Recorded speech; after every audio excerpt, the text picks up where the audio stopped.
Street families, an unavoidable eyesore in many town centers, a community that many would love to ignore. According to a national census of street families report, a total of 46,639 individuals aged between 10 to 34 years reside in the streets, with the majority being male. Health and The 2018 headcount was conducted by the Department of Social Protection in the Ministry of Labour in partnership with the Street Families Rehabilitation Fund. In the last two decades, the government has put in place measures and interventions to address the plight of the street families. Key initiative being the establishment of Street Families Rehabilitation Trust Fund to address the concerns of all homeless, destitute, and vulnerable persons in urban areas. The data shows that Nairobi, Kisumu, Nakuru, and Uasin Gishu have the highest populations of homeless people, with many of these individuals calling the streets home for over 10 years. This information data that we are working with now will inform budgeting and decision making.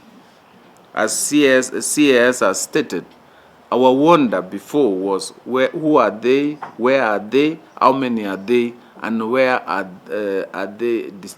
how are they distributed nationally. Today, we have the numbers. Apart from finding out the reasons why many end up living on the streets, the survey also found out that many street children above the age of 10 engage in sex without any form of protection. These people are very young.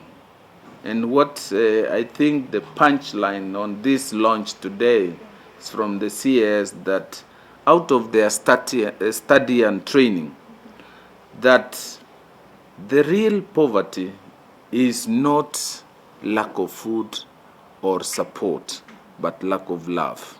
The report recommends enactment of laws and a policy framework towards complete rehabilitation of all street families. It also proposes that a census on street families be held every 5 years. Once we finalize the bill that the board is developing, we will be able to open up this fund to not just government support and grants, but also development and social partners who may be willing.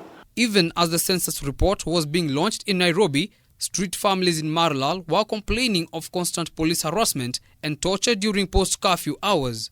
Ningependa tu hata kama mahali ya kukaa tupatie. Sisi tunataka tu mahali ya kukaa. Tunataka kuranda town kwa sababu hata tukiranda town usiku tunachapa bado na maskari. Kwanza jana alikuwa amenitandika vibaya sana.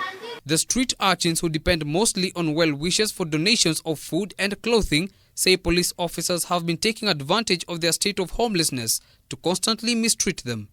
Ben Kirera, K24, Evening Edition.